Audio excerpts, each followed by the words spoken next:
أمة الإسلام.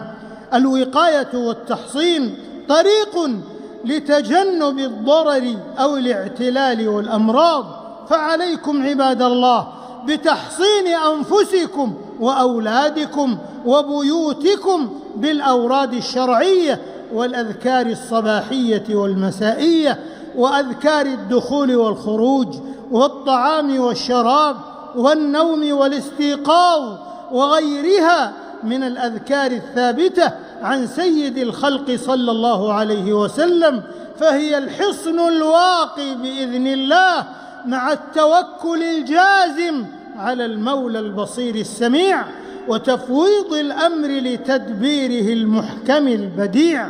فاليقين في الله أجل العزائم قدرا وأجلاها في حلك الحيرة بدرا. أليس الله بكاف عبده؟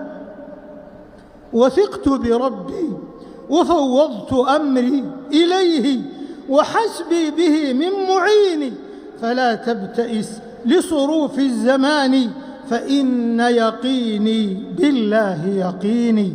روى البخاري في صحيحه من حديث ابن عباس رضي الله عنهما أن النبي صلى الله عليه وسلم كان يعوذ الحسن والحسين رضي الله عنهما ويقول: إن أباكما كان يعوذ بها إسماعيل وإسحاق.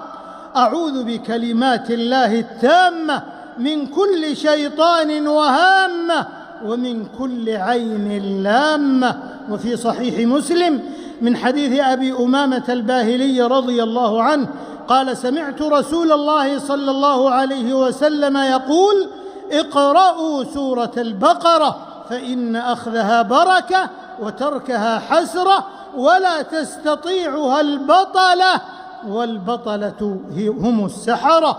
وروى الإمام أحمد في مسنده عن أبي هريرة رضي الله عنه عن النبي صلى الله عليه وسلم قال: لا تجعلوا بيوتكم مقابر فإن الشيطان يفر من البيت الذي يقرأ فيه سورة البقرة، ولا سيما آية الكرسي وخواتيم البقرة وسورة الإخلاص والمعوذتين كما كان هدي نبيكم صلى الله عليه وسلم، فإنها تكفي من كل شيء.